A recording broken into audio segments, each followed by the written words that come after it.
Car, mesdames et messieurs, ce qui fait la force aujourd'hui de l'alliance de nos deux pays dans cet univers compliqué, c'est peut-être avant tout notre vision commune et voltairienne du primat de l'individu face au poids de la société, à la digitalisation de notre environnement quotidien. Ce message, nous sommes, Canadiens et Français, souvent les seuls, et c'est, je crois, l'honneur de nos deux nations, à le porter inlassablement dans les enceintes onusiennes ou du G20, face à ce Global South, culturellement souvent hostile, mais aussi de plus en plus imperméable aux intérêts d'individus.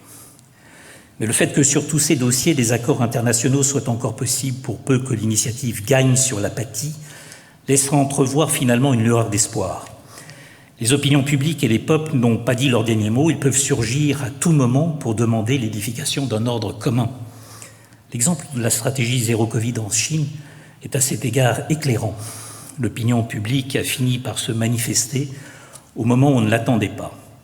Un État peut certes confiner pendant 1 an, voire 2 ans une population, mais il vient un moment où, même avec une autorité brutale et des moyens de répression quasi illimités, il bute sur quelque chose d'irrépressible, le besoin de vivre.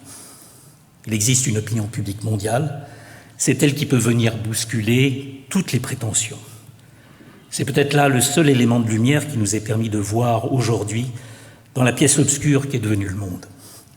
La série de crises dont nous ne voyons pas la fin doit nous pousser à un réengagement démocratique et à des coopérations plus étroites encore. La leçon, en somme, de cet affrontement qui s'opère à l'échelle de la planète, de cette prétention de la force à nier le droit et de cette mise en cause de la liberté qui n'est pas une décadence mais un projet, c'est que les démocraties sont supérieures à tous les autres régimes, à une condition.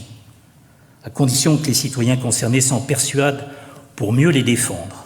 Le danger, c'est que le refus du risque, le sentiment de confort et les habitudes de nos sociétés canadiennes comme françaises nous aveuglent. Permettez-moi de vous remercier d'abord de votre patience, mais également de votre attention. Merci.